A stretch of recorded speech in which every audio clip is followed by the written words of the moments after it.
I just had a job interview. Tell me about the job interview. Well, it wasn't actually. It was a pre-interview. I've now got a job interview on Thursday. Okay.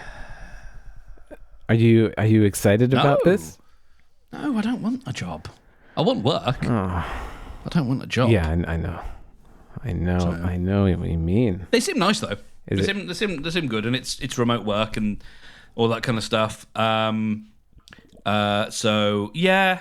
Apparently they get a lot of AI applications. So part of the call was just to make sure that I'm a human. So yeah, I mean, like all of it is such a hellscape. What have we done? What have you done? I was at I was looking around for work on Upwork.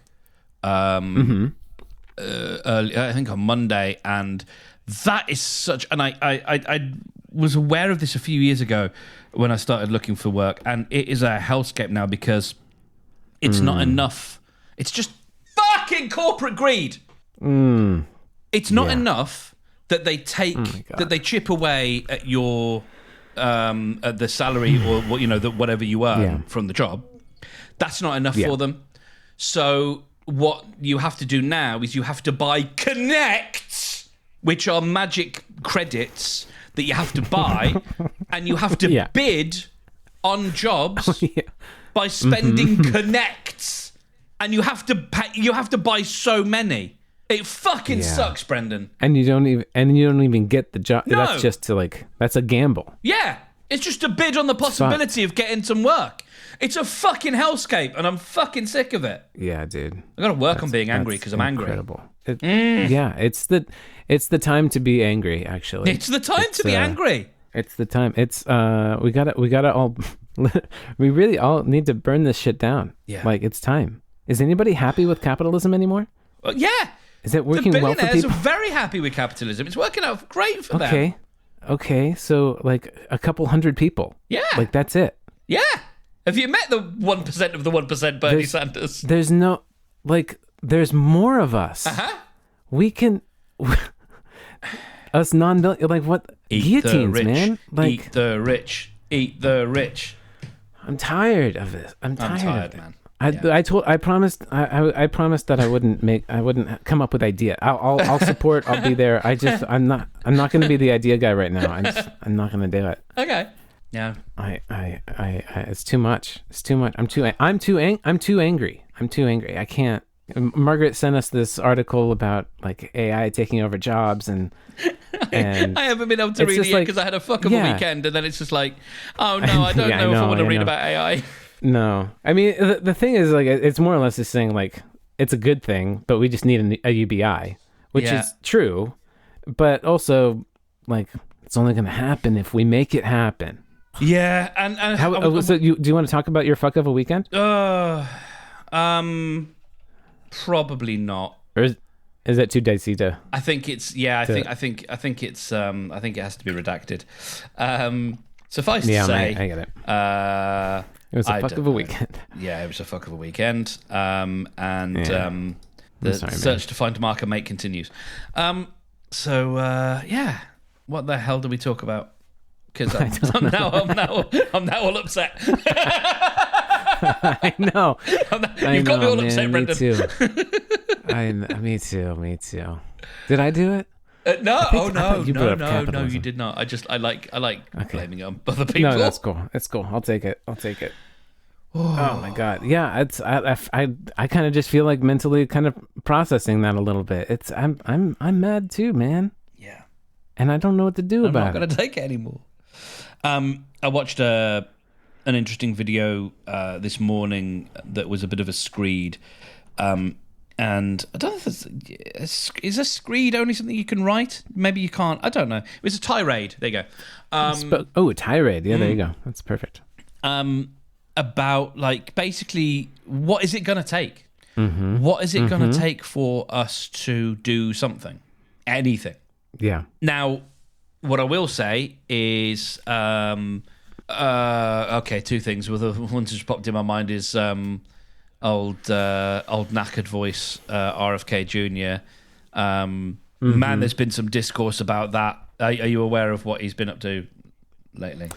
I have seen some clips from him, like testifying in front of Congress, maybe, or something. I don't know, but otherwise, well, no. Yesterday he had a big announcement, and Trump was backing it, and it's basically that over-the-counter pain relief is the latest cause of autism.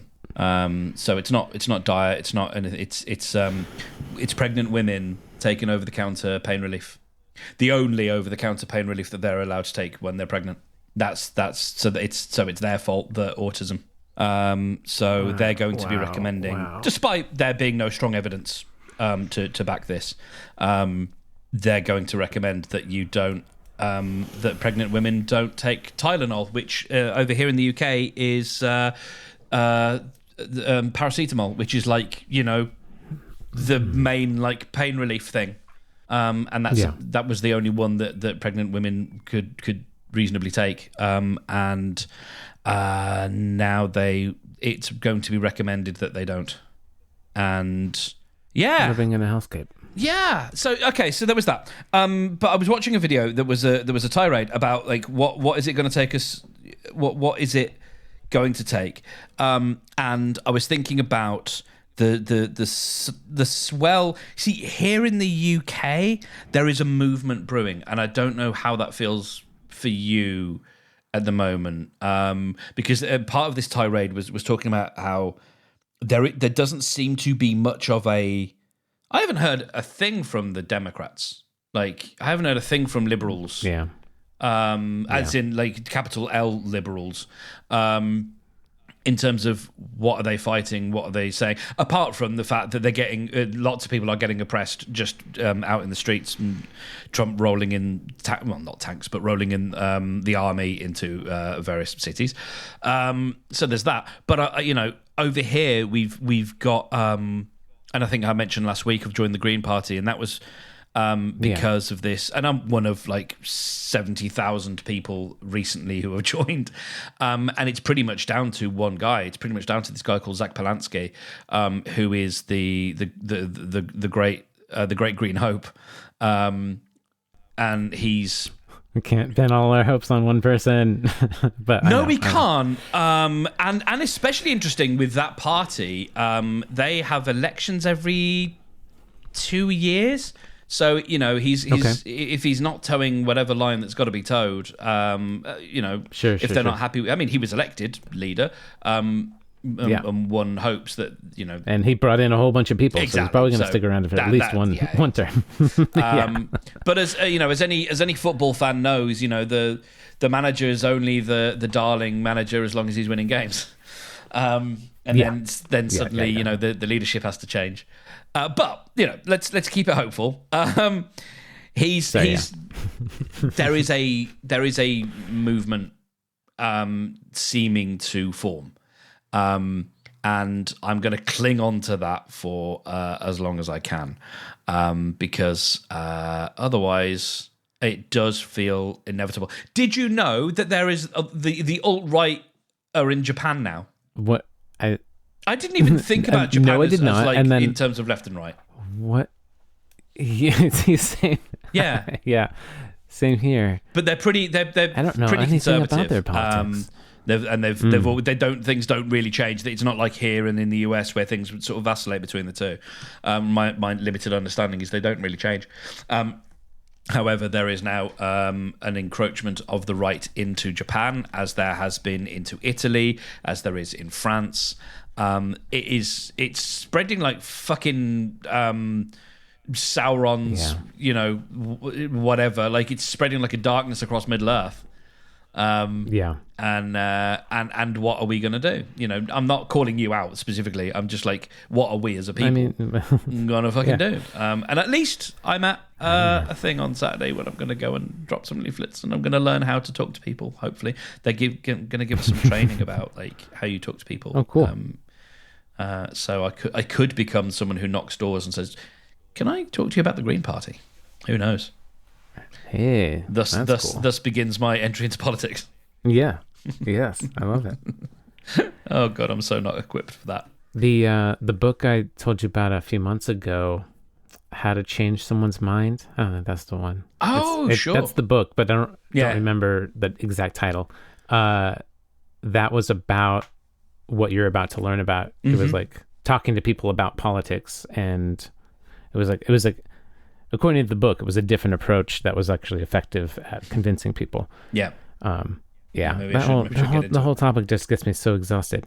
Oh God, yeah. And I keep wanting to record videos and getting like I get excited and get ready, and then I keep wanting to record videos for Flurry to start talking about stuff, and then life just keeps like lifing and just like pushes me down a little bit further, and it's like and at the end I've got nothing left, which again is how the system operates. That's how it keeps us down. And I was just so I've also started a no caffeine kick, and welcome back. Because I was using caffeine for the to finish that project. Yes. And I was trying to push myself harder because my normal speed was going too slow, and for the story I made in my head, and so and then at the end of the project, I'm like, okay, that I no longer have that reason that I was using. I was telling myself. So if I was being honest with myself, I will stop now. Okay. So right. I'm trying to be honest with myself. You're calling yourself out. You're calling your own bluff. I'm trying to call myself out. Yep. Okay. And going caffeine free, or well, not even caffeine free. I'm just not drinking coffee. Mm-hmm. And you see, that's the thing. Yeah, I need my coffee. It's the ritual. It's the it's all that kind of stuff. I don't like the idea of not having a. But I've never. I was thinking about how, and I know this is like kind of obvious and cliche, and it's talked about all the time. But at the same time, it felt really fresh for me with coming off of it again for the reason of work. Mm-hmm. All of the big bads, the big industries that when we call big pharma or big food or big work in general, all work. It's they all feed into each other so seamless, so perfectly for them to keep getting the most that they can out of us without us being able to rise up by like working us so hard that we need caffeine because we're not getting enough sleep, so we're tired and we're pushed, and that makes us more tired, and like it just feeds back into and which drives cravings, because I had way more cravings while I was pushing myself than now while I'm off caffeine. And it's just and resting more and not trying to drive myself so hard. It's just so upsetting. It's just so upsetting to see that this is what we do to ourselves. I wish I had something entertaining to add, or just anything to add, other than I'm feeling that in my bones. Yeah. We have to draw, in order to, because we all have to contribute to the system, because we can't just exist, and that's fair enough. But yeah, we have to consume in these certain ways, unless you opt out in certain things, and then you have to confront those decisions, because the system has been designed to make things convenient. And then if there are certain inconveniences that you want to take, then that just makes your life unnecessarily harder. And you can tell yourself that you're doing that to be a good person, but actually it's not even a drop in the ocean. It's just you making your life harder. And meanwhile, nothing changes, because no one cares if you don't shop with Amazon. It literally doesn't matter, because everybody else is going to shop with Amazon. And it serves the system well for that to be thought of as inevitable. Cool. Yeah. Sometimes I think about like the efforts I try to make to be less wasteful, and it's like I got the smallest garbage can that the service will give us, and it only comes once a month, and like we try to keep it within that can. And this was before we had an extra roommate, but it was working pretty well. And then I look over at our neighbors, and they have 2 garbage cans that are over full, and there are more people that live there, but it seems, and that's not just that house, it's like multiple houses down the street. And then like I think about like not buying from Amazon, like I've been off of it for, I don't know, a couple of years now, and it feels great. And then I look over, and there's the Amazon truck is like hopping out and delivering 4 packages to my neighbor, and it's just like, it feels like it doesn't matter. I mean, I feel good to myself, like I'm making the right choice. Maybe I can talk to other people and they can see it works for me, and like then Pink Pony Club. I'm gonna keep on dancing till I forget all the world. Disassociate. I'm gonna keep on dancing till I disassociate. Yeah, I mean, a question that's just arrived in my brain, and it feels like it has an easy answer, but are we feeling so frustrated and whatever by the current whole everything because we feel at the thin end of the wedge? I mean, do you feel at the thin end of the wedge of everything? Do you feel materially affected by shit? Barely. Like, my records are delayed, and I had that extra charge on the other shipment, and it's okay. To me, I think that's probably temporary during this administration. Like some crazy tariff situation like that, it's gonna go away eventually. Maybe, I don't know. But then I'm not letting myself look at the day to day, so I'm not seeing what from a distance looks like everybody's thinking that America is going to become North Korea. And you're just like, I'm just did every talk show host get fired last week? Like, yeah, that's did everybody but Seth Meyers lose their job? Is he on the chopping block now too? Like, what is going on? Jimmy Kimmel's back now. Okay. Yeah, because no, it was just we got the wrong end of the stick, Brendan. It wasn't anything to do with censorship. Okay. No, it was a different reason. What the fuck happened? Yeah, it was a different reason. Corporate bullshit? No. I'm being incredibly sarcastic. But we're not supposed to believe it's censored. No, it had nothing to do with that. Sure. It's a different reason. Gotcha. Yeah. So they brought him back because of the backlash? I assume so, yeah. I think it's Disney at the end of the day. They can't afford to lose goodwill. I heard that... I heard from... was it Marcus Brownlee?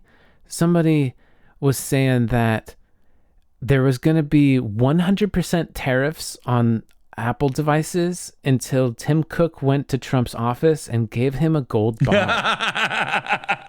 worth $100 and something thousand. That is not 100% inaccurate. Yep. What the fuck? Yeah. It sounds like a cartoon. Yes. They gave the little boy a trinket, and now and Tim Cook paid towards his inauguration, kicked in towards his inauguration, but that was Tim Cook's money, not Apple's money. Yeah. Well, when Daniel Ek sponsored War Drones, he did it with his own money too. Yeah. But he only has one job, and his job is Spotify. What's that mean? So the money comes from Spotify. Yeah. Does Tim Cook have more than one job? No, it's the same. I wasn't sure why that came same. up. I'm same. Like, it doesn't matter that it was Tim Cook's money and not Apple's money. It's Apple's money because he's Apple. Yeah, and he gave the president a gold bar, and then everything was okay. I mean, that did enable it to be $1,000 iPhones instead of $2,000 iPhones. Like, don't worry about it. Next year there will be $2,000 iPhones, but that's because they're gonna. I'm not worried. It's because they're gonna put two iPhone Airs together and call it a flip or something.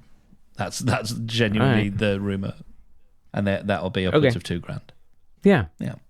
That sounds fine. Cool. Okay. I've wanted the Mac laptops to be an iPad for a long time. I always thought that would be a good idea. Yeah. But they didn't listen to my mind. No, they're not listening, Brendan. They're not listening. That's my next. I actually just recycled my protest sign. and because I have a new one in my head that I want to make, and it more or less I gotta find a way to truncate it somehow, but it's more or less going to say they're not reading these signs. Yeah. They don't care about these signs. They care about money. We have to hit them where it hurts, where they'll notice. You have to stop going to work. You have to stop buying shit. Then they'll notice. Okay. We can't stop going to work. Like if we're doing this, let's fucking do this. We can't stop going to work, and we can't stop buying things like food. We can stop buying iPhones. Yeah, that's yep. And we can stop buying. So we do the Secret Santa thing here, and in my family, I mean, and I've just requested that we institute a no gag gifts rule, because and I might actually say to my friends, like, don't buy me trinkets. Like, don't buy me things that like seem not like a lovely friend of mine bought me some like essential oils and some relaxing bath stuff, and it's like it was all this particular stuff that I'm not gonna I don't know how to use it. I don't care. I'm not gonna use it. Don't buy me stuff like that. I will sit in my bubble bath and I'll be quite happy in my bubble bath. But like, don't buy me a bunch of stuff like that. And then like I got. I think the same thing. Margaret has a couple friends that give her like gift bags of like a bunch of different cosmetics and like face masks and bath bombs or whatever. And there are things that I know that she doesn't really care for or use ever, because they're like really super scented or not her colors, or not the products that she wants to put on her body. And I just think about the way, like every time I just think, what a waste. Like that person is trying to show that they care, but they don't actually know. When they care, but they don't know. Yeah. Yes, exactly. I've had a gag gift for my birthday, which is still, which is actually behind me, and it is a Trump bobblehead. It's Trump in a nappy, as you would say, a diaper, as a bobblehead, and that was bought for me. Which I'm keeping that. That's fine, because that can go on the shelf. But I also got given a toilet mat. A toilet mat that is a keyboard. Yeah, how is that working? Yeah, out? So I mean, I took the photo, I played a bit, and I went, that was fun on Christmas Day, and then and then it's been in my, because I'm not gonna actually deploy it. Why not? Play a little ditty on the toilet while you're. You have a good one. You like do a specific little tune. It's like and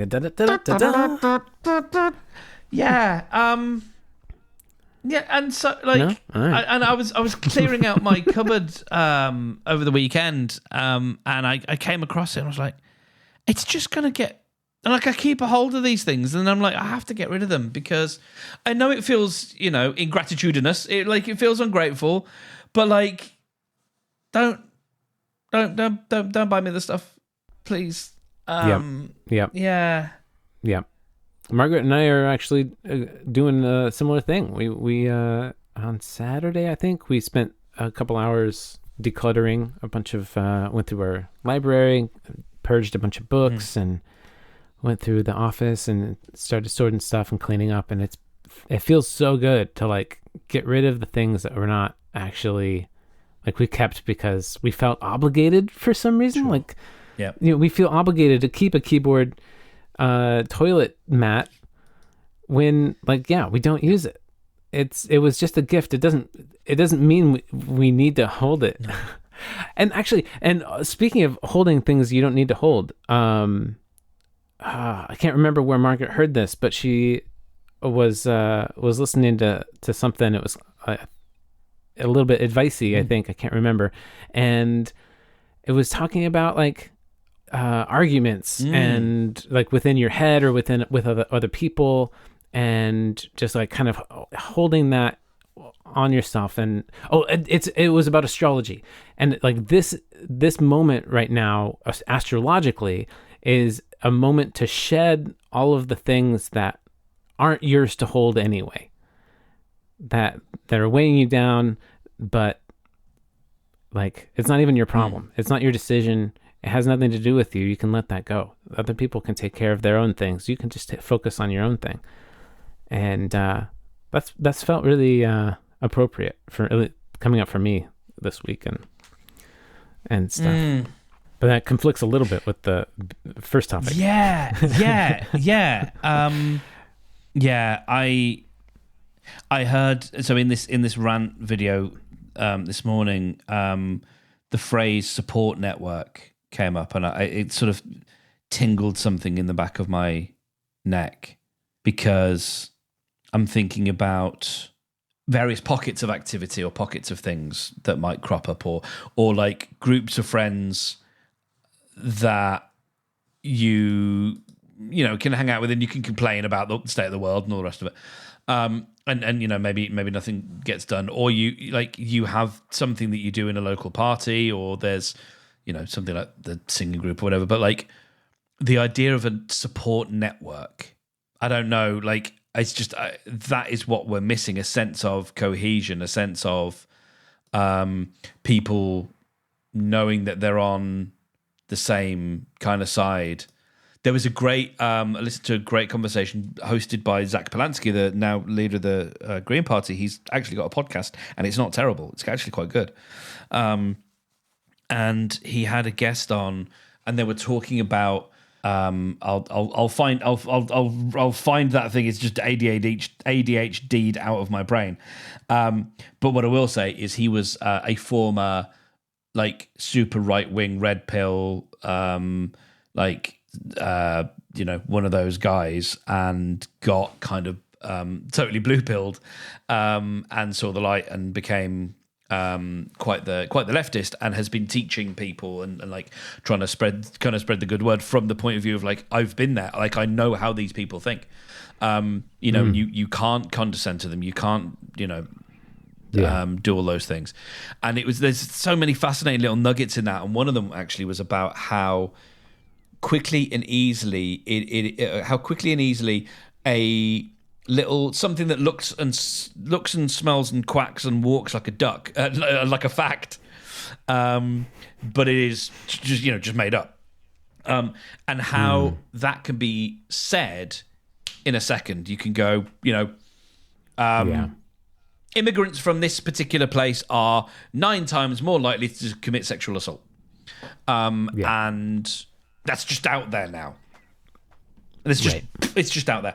And something you have to disprove now. Yeah, and it takes so long. Long to go, no, because that data was from here, which was skewed. This was double counted. This information was incorrect. You've removed a bunch. You've massaged this. Again, it takes so long, and it's so tiresome. And people don't have that attention span to stop and listen, because it's far easier to just go, no, like, this X number of whatever. Like it walks and talks and quacks like a fact, but it's not. It's just a statement that's said with confidence, and it just takes so long to unpick that you can't do that. You can't fight on that stuff. And we on the left, which is dragging me back to the point I was trying to make that I forgot about. We on the left take so much time infighting, and like, you're not the right kind of leftist. You agree with me on this thing, but you don't agree with me on this thing. The right doesn't care. The right goes, well, we've got a broader goal, and that's the direction that we're going to go in. They don't. I mean, there is infighting, and there is, and there are tussles, but like, that doesn't seem to split the vote in terms of what they do. That doesn't seem to affect their agenda, where it does with us, because we're so looking to others to be, do you believe exactly the correct things? Because if you don't, then you need to be out of here. and you're not part of the thing anymore, and then those people splinter off, and we just waste all of our time splitting off and not actually going, well, you know what, we kind of disagree about that thing, but we're trying to fucking fix the world here, so let's put those differences aside and crack on. We can't do that because we think we're too clever, or we think we're too righteous. We think we're you know, bah. There have been too many times recently where I caught myself doing this a lot. I'm sorry, I know I'm dominating the conversation, but hey, it turns out I got a lot to say. No. Let it out. I found myself on a call with a friend a week or so ago, and I kept complaining, and then finishing it off with, well, you know, just like, just take that frustration, or like, oh, well, I mean, it's all right. It's all right. Just take that frustration and just keep burying it. Just bury it a little deeper. Just a little deeper. Just keep pushing it down. Just keep pushing it down. It's all right. Nah, it's fine. Don't worry. I mean, sure. Yeah. Who gives a bibble? Himmity, hammity, ho. Who gives a bibble? Title. I lifted that from Marge Simpson. Who gives a bibble? Give a gabba. What's it, something like? Give it a gabba. Give a gabba. Hey, she keeps just reeling off. You know. So my husband doesn't love me. Who gives a bibble? Gabba gabba. Hey.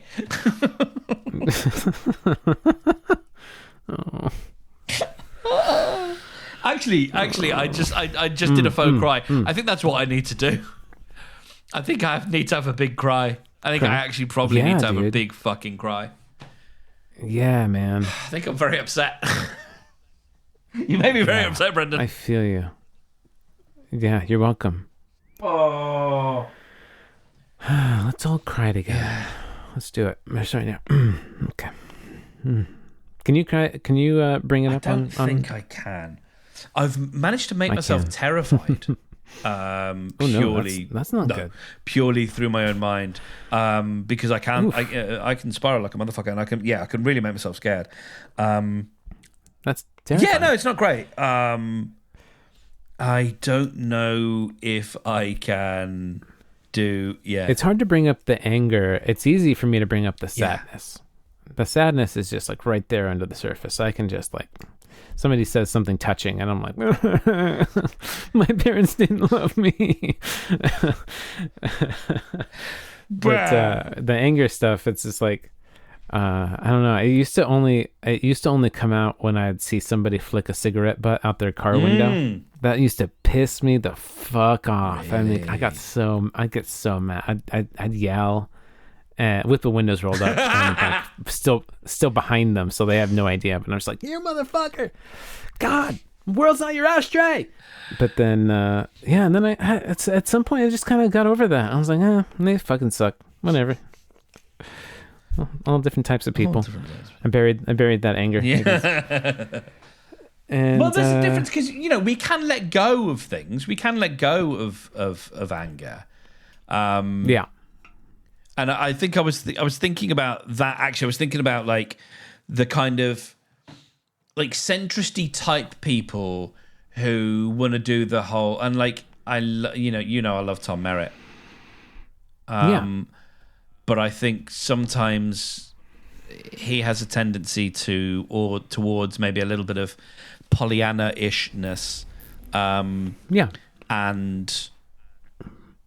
it got me down a road. But he's like the ultimate news anchor. Like he's I mean, he's kind of what you want is that, right? Like the presentation of neutrality, at least. He definitely he shows a little bit of liberal underbelly sometimes, but like primarily just kind of like he's like translucent glass. It's just he won't be drawn, which is fair enough. And because it got me on the thing of like, no, like we've got to take sides. And this is all my shower thoughts this morning. It was like, we've got to take sides and we've got to fight. And then I was like, I instantly hate that. Yep. I instantly hate that that idea. I mean, that's just civil war. That's that it is. And I don't even mean just within a country. I mean, it's like it's the world at this point. It's the world is at civil war. Yeah, that's what it feels like. And I think am I wrong? No, you're not. I think the problem is we keep It's and I hear this analogy a lot because of one of the podcasts I edit, but it is the frog in boiling water. We keep the heat keeps getting turned up, and we keep going. Is this fascism, or is this oppression, or is this authoritarianism? It's like, I can kind of deal with this. Yeah. I mean, I guess. Well, we mustn't make a fuss, or we're just, or we're too tired. I know. A podcast of two nines trying to fix the world's problems, and just they're just sleepy and can't decide. Sleepy nines who can't decide. Title. I mean, come on. What are you doing? I mean, that's kind of what this. We should just rename Convergence to Sleepy Nines Who Can't Decide. Sleepy Nines Who Can't Decide. yeah. Title. Yeah. Meta Uber title. I tell you, I left my session with my guy today. How'd that go? It was. I don't know. Was it talking about the weekend? Yeah. And one of the things that sorry, listener, I don't wish to withhold things from you, but I don't. Yeah. It's difficult. So yes, it may come out at another stage. But also this person might hear it, and I bear this person absolutely no ill will. I bear them the opposite of ill will, in fact. I bear them goodwill. Anyway, we were talking about, I've been thinking again about, my place in the world, my sense of who I am. And we had an interesting discussion, actually, about identity. Because, I was giving it the whole, I don't really know who I am. And he had an interesting point that I thought was, he brought up about, identity for some is important because effectively, it might be because you've got to defend it. It might be something you've got to fight for. So that might be a sexual identity or a race or whatever. But that aside, identity is really just a series of, and this is me paraphrasing, but a series of choices that we make every day about what do I want? What am I going to do? That's really your identity. I like that lens. Yeah, and because it stops you then maybe thinking about it's almost like, what would a mark do? What is a mark supposed to do? Well, a mark is defined by the things he does, so you have to do something in order to find out what a mark does. And it's because you've got that whole. I was just saying that same phrase a couple weeks ago. What would I do? Yeah. Well, yeah. What would I do in this situation? It's crazy. And then there's that school of thought that says action comes from identity. You have to believe that you are the sort of person who would do this thing before you can do the thing. And I'm looking at that going, or do we do the thing? Is that true? Yeah, and that exactly. Then it doesn't require belief. It's not about belief. Yeah, you just did it. Because I could be the type of person who doesn't hurt people, but I fucking hurt people. I know that from this week. Sure. From this weekend. Sure. Not because I'm a bad person, not because I had any ill will to bear, but I definitely hurt someone. I didn't mean to, but I did. So if my identity is as someone who doesn't cause harm, now my identity. And then you cause harm, and then your identity is destroyed. And that may be why I sort of came out of the session, because if you're wrapped up in that sense of identity, a Mark or a Brendan wouldn't do that sort of thing, or that's not who I am. Right. But it's and if you can say this lovingly without judgment, it's what you did. It is what you did. You didn't intend it, or you didn't intend it in that way, or whatever. But it is what you did, and so it's kind of like our talk a long time ago about saying I have extra weight versus I am fat, or I remember there are other ways of describing yourself. Yes, having fat as opposed to being fat. Yeah. Having the intention to not hurt people versus being a person who doesn't hurt people. And I can think of that in terms of in terms of weight loss, and thinking, well, I'm not the sort of person. I'm deciding I'm not the sort of person who would eat this, but I'm going to be that person tomorrow, because right now there is a bag of chocolate buttons that needs to be eaten. The button. The hardest button to button. But my identity is like, it doesn't, your identity as someone who eats well doesn't start until you eat well. And then if you eat, and then the problem with identity then is like, if you then eat badly, or if you don't eat towards your to what you want, whatever, then it's like, where's your identity gone? I'm very familiar with that roller coaster. Yeah. So I like the other roller coasters better. So I might bear that in mind when I think about, because it's funny, like, I don't know if this is related, but I've found myself frustrated by kind of identity politics before. It's horrible. I find it, I don't know, like, potentially controversial thing you're not supposed to say thing, alert, klaxon, but I roll my eyes to the back of my head when I see people put their pronouns in their profile name, because I'm like, there should be a space for that, but it's not the most important thing about you. Like, there is so much more that is interesting, apart from what do we call you when we can't call you by name. Like, that's so, and I know for you and yourself, that's a different thing. But like, as a projection out to the world, I mean, I get, people don't want to be misgendered, and that's fine. But like, it's not. Yeah. Oh, they are also displaying that their gender identity is very important to them. When it's optional like that, it's actually kind of great. Then you are getting to know them a little bit more. That's very important to them. Yeah. And I just, and which we maybe fork in the road, but like I talking to you over WhatsApp about like identity in terms of like, I was watching Nobody 2, and I found myself, like, I was really enjoying it, and there was a tiny little piece of me that got a little bit testosterone-y. I was like, I've eschewed that for so long, and I don't know why.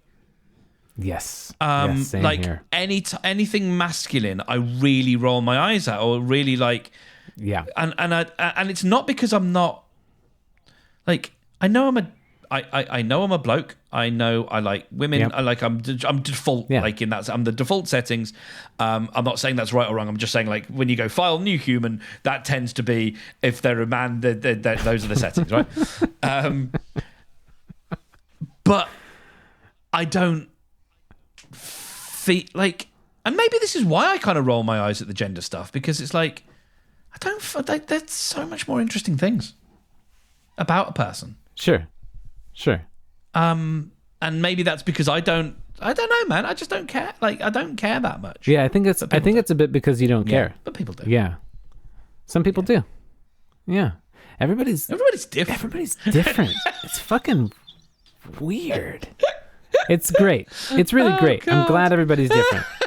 But like, yeah, everybody's really fucking weird. Doing weird things, which makes it all the harder. Like our world civil war, it's like everybody's fucking different. They're picking the sides because they think that that's the right thing. Yeah, of course. From their weird fucked up history, no, I don't know. Just from their own, experience through life and parenthood and society and country and perspective on world events, how they are actually being treated, mostly by my country. It's no wonder they hate us. What were we talking? We were talking about something much more fun. Identity. Nobody. No. Yeah. Yeah. Oh yeah. Nobody too. It's these are. Carl and I were just watching Nobody 1, and we had just gotten to the bus scene when Margaret got home, and so I paused it because I'm like, I'm not going to start the bus scene while she's like trying to say hi and stuff. And we catch up, and she sits down, and then I was just like, well, we'd just like to watch, keep watching our movie, and she's like going to get ready for bed or whatever. But so I played it, and then she stays and watches for a little bit, and she's like, "You guys like this?" Just all this violence, and it her coming into it with no context, and it seems very senseless, of course. But it tickles something. It feels there is a masculine pull to like fighting for your family and sticking up for what's right and punching dudes who are dicks. And it feels correct and necessary. It feels masculine and macho, and I have also pushed that away for a long time in my life and felt very feminine or neutral. And it's an odd experience to try and bring that back in, and masculinity, that is. And it's not an easy one. It also to me it correlates. It feels like it correlates a lot with the anger repression. I feel like I'm scared of, and maybe I'm falsely tying them together or something, but like I'm scared of the anger, and I think that the anger is tied to the masculinity, so that I'm also therefore scared of the masculinity. I think there might be like some sort of triangle effect going on there. And sometimes when we go to the rage room, like the rage room was fun, and it was a bit cathartic and stuff, but I think it's a bit more fun than anger. Like I didn't actually feel anger when I was smashing those glasses or hitting I wasn't the really TV with tapping the baseball. into anything latent. It was really surface and really like enjoyable, but not deeply cathartic. Yeah, it's just like what happens when we do this? How does this object smash? As opposed to like, I really need to see something burn. Yeah. Yeah. And when I do tap into that deep anger, it's a bit scary. It's uncomfortable, and it's I'm not sure what's going to happen. I don't know who's going to be safe, myself or other people around me, and I get worried about that. Hard same. From someone who a couple of weeks ago smashed his favorite headphones on the floor and watched them just like shatter. It's scary. Sorry. Thank you for saying that. It's scary how that can feel and how that comes out, and there's so much judgment about it, and there's judgment of like, what if someone had seen me do that? Because I've been caught once or twice. Like I remember years and years ago, because obviously there's stuff tucked away here, and I don't love that. Trying to get into my office, my old where I used to work, when I used to have a job, and fiddling around with the key and getting so frustrated and being like and properly like fucking jamming the key around and and one of the employees turned up, and she hadn't been there I hadn't been in the company for more than 3 months or something, but it was one of those brief moments of I was obviously just fucked off, and this key wasn't keying, and she just had that okay, and it's like, fuck. Yeah. Fuck, you weren't supposed to see that. Yeah, you weren't supposed to see that. That wasn't for you. Oh no. And then you tell yourself, coming back to identity, I'm not an angry person. Right. But what did you just do? And I wonder actually how much. So I got to repress that can't be. It cannot exist. Yeah. So therefore, I will bury it in my mind, in my or body, I'll shame myself somewhere deep where I cannot accept that happened. So it didn't. Yeah. Or it was misunderstood, or it was just a momentary frustration. Meanwhile, the brain's going, "That's not what it was, dude. Like you got angry." And so then, like, it fucking identity, man. It's coming back, because then it's like, well, if I've got this much anger in me, if I'm this angry a person, how much more is there in there? And it's like, therein comes the shame, and therein comes the fear of self. Of like how much anger is in there, and what happens if it bubbles over, and because you've now had to identify as an angry person rather than you were angry for a moment. Yeah. I had the thought, I think over the weekend, I was listening to Hamilton, the soundtrack, and one particular track came on, and I added it to my gym playlist. And I haven't needed... I can't remember if it was... I think it might have been My Shot, but there's possibly... There's the Lafayette song. I should probably... You got to get right head man back! I should probably add that, because that's got a good pace. Lafayette! But as I was listening, and I had my headphones on, and I cranked it all the way up as high as it would go with My Shot towards the end, and it got me thinking about running in my local park, which I haven't done in I think 5 years. And it just a moment there, I was like, could be out running to this. And I know that has been a pretty good use of anger, because you can put it into your body, and you can let it propel you. And it might mean that you pound yourself into a bit of a pulp afterwards, but like that is, I think that's a healthier way of doing it, as long as you're also talking about it with someone, talking about the things that make you angry, to get the stuff out of your body. Writing them feels probably about right. Yeah, because as long as you're getting out of your head as well, if it's still stored up in your body, that's what you need to work on getting out. And I think that kind of vigorous exercise is good for that. I agree.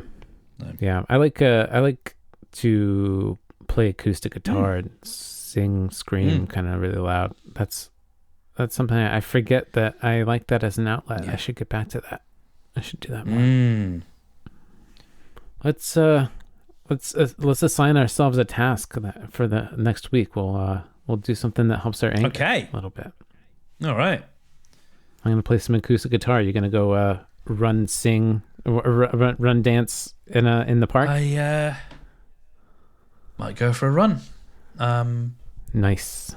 I mean, it might have to be a. I genuinely did think about the Couch to 5K again. Yeah. When was the last time you did that? That probably was, because it did really well for me, because I then ended up doing a 50K thing over 10 days. Cool. Yeah, it was a really good little challenge. I remember that.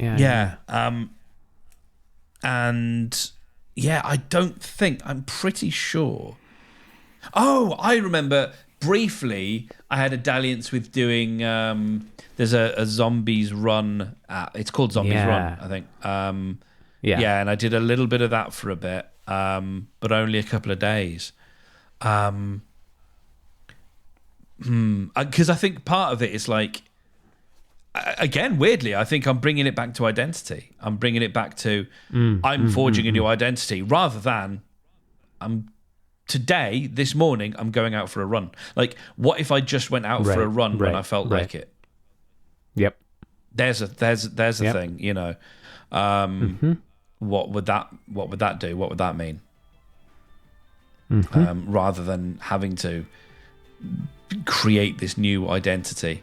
I'm starting to think that is self-help bollocks. And as always, the only thing that stands between us and buoyant happiness is our own unconscious resistance to it. And correct me if I'm wrong. Go Hawks.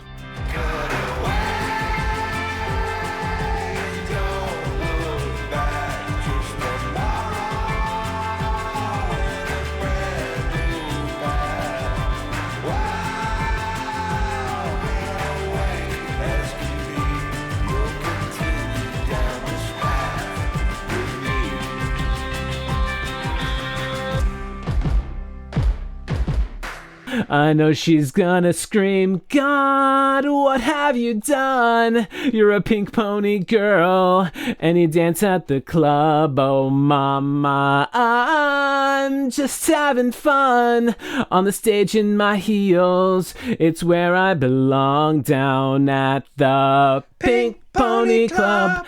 I'm gonna keep on dancing at the Pink Pony Club. I'm gonna keep on dancing down in West Hollywood. I'm gonna keep on dancing down the Pink Pony Club. Pink Pony Club. That'll sound amazing when it syncs up, but for you, that must have sounded awful with the delay. That was that. Yeah, that was. And you did really well to keep going. I noticed that you were. I could hear you, but then I was like, oh, tuning you out. Yep. I can't. Yeah, well done. That was fun.